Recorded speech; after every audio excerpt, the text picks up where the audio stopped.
Ang bunyag, usa sa labing mahinungdanon, nahitabo sa kinabuhi sa katawo. Kini atong nasinati ug atong nahibaw-an. Ang pagkatawo sa usa ka bata ikalipay baya gyud sa usa ka banay. Ug siya pagadawaton dili lang sa mga ginikanan, kundi usab sa kaparentihan ug kahigalaan. Mao bitaw nga pipila ka adlaw gikan sa pagpanganak, ang mga ginikanan magsugod na og plano sa pagpabunyag sa masuso nga bata. Magunaw-una dayon unsay ihingalan, kinsay pakuguson, o kinsay pangimbitaron sa hikay unya.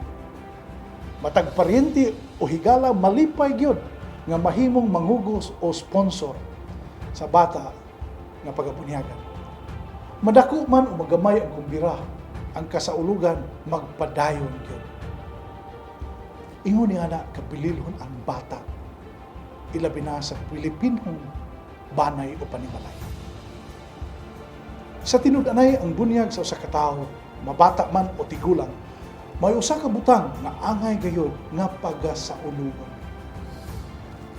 Kay lain nga sangputanan o epekto nining sakramento, mao nga ang usa ka bata mahimong nga binunyagan, nga babunyagan, mahimong sakop sa Dios nung banay. Kung atong palandungon ang atong mga kagikan sa wala pa kadtong hitabo sa unang bunyag niadtong Abril 14, 1521, diha sila'y kaugalingong tinuuhan. Gani gihulagway man ni Antonio Pigafetta katong nagsulat sa adlaw-adlaw panghitabo ni Magellan nga ang mulupyo sa Sugbo adunay mga larawan sa Dios-Dios. Ug doon na pagani sila yung mga ritual agig pagpadayag sa ilang gituuhan. Ilabigin na pagsimba sa adlaw. Sa diha ang hari gitagaan sa ngalan Carlos, ang hari sa Espanya nga mausab ang emperador sa imperyo sa Alemania, ug ang reyna si Juana, pangalan sa inahan sa hari o emperador, uban sa 8 kagatusan sa ilang ginsakpan nga mga lalaki ug babayi, mga bata, sila nahimo dili lamang higala sa mga katsila, kundi labaw sa tanan, nahimo silang mga sakop sa banay sa Dios. Sila niadtong tumura nahimong mga bag-ong sakop nga gidawat sa katilingban nga matuuhon. Bisan pa man sa kalayo sa kapupudan sa Pilipinas, matag usa kanila og isip usa ka katawhan, gidawat sila sa ngalan ni Hesus ug sukad niadtong adlaw pagkatawgon sila o mga Kristiyanos, mga sumusunod ni Kristo. Sumala sa gisulat ni Pigafetta, wala gyud to sila pugsa ni Magellan nga magpabunyag. Wala sila pugsa. Apan human sila makadungog sa mga gisulti ni Magellan, kabahin sa kalinaw nga mo'y gitunguha ug sa uban pa mga maayong butang nga iyang gihisgutan. Mihangyo sila nga ipabili ni Magellan duha niya kasakop aron pagpadayon ug pagpanudlo kabahin sa Kristohanong pagtuo. Gibalibaran sila ni Magellan nga dili siya makabiya siyang sakop, apan kun buot sila modawat sa Kristohanong tinuuhan, mahimo silang bunyagan. Ug sa lain niyang panahon, magdala siya og mga pari ug magwawali aron pagtudlo kanila. Ug ang mga tao maoy mipadayag nga makigsulti sila sa ilang hari o nga sila magpabunyag. Si Magellan mipahimangno nga dili sila magpabunyag tungod sa kahadlok o pagtuman lang, kundi sa ilang kaugalingong kabubuton ug tungod sa ilang gugma sa Dios. Ug bisan pa man kung dili magpabunyag, dili sila hilabtan. Hinuon kadtong magpabunyag mas labaw pang higugmaon ug mas maayong tagdon kaysa uban. Kini nahitabo nitong hapon, kini maong pakigpulong ni Magellan, nahitabo niadtong Abril 9, sa wa pa sila bunyagi, Martes kadto, 1521. Sa panagtagbo niya sa prinsipe nga gihinganlan og Fernando sa diha nga siya gibunyagan na. Ang hari sa Masawa o Masawa nga gihinganlan niya og Jehan. O usa ka moro nga higala sa hari nga gihinganlan niya og Christopher, ang gobernador ug ang hipi sa mga manggugubat ug walo pa sa ilang mga kadagkuan didto sa barko nga gisakyan ni Magellan. Ilang kabubuton nga sila magpabunyag. Ug tungod man sa diha unya nga sila nabunyagan, yan ang pagkadomingo, nahimo silang higala.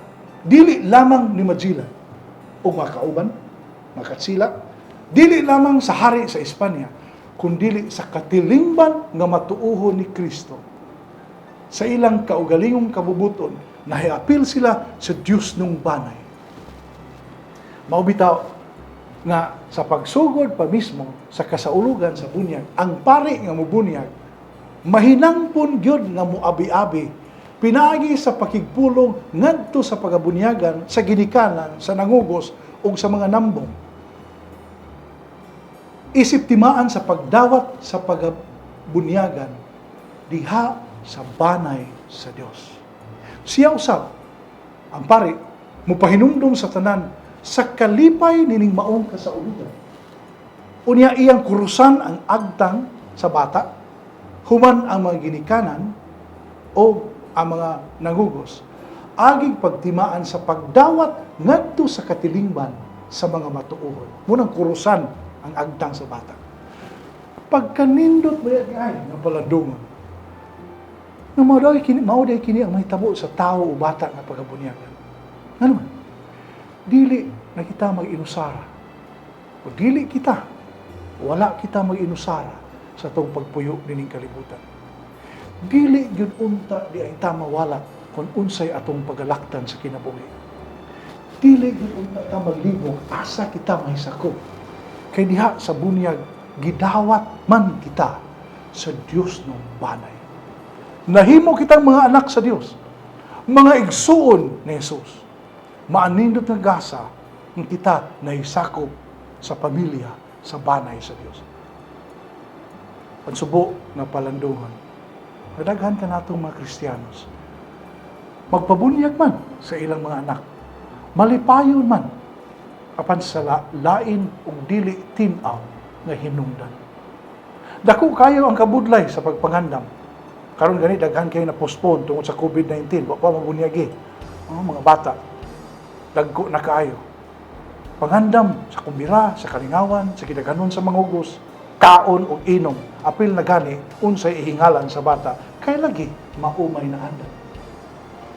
Malipay man sa resulta, apan makaluluoy, kay malimtan man ang mahinungdanon nga kahulugan, nga ang bunyag mao ang pagdawat diha sa banay sa Dios sa bata.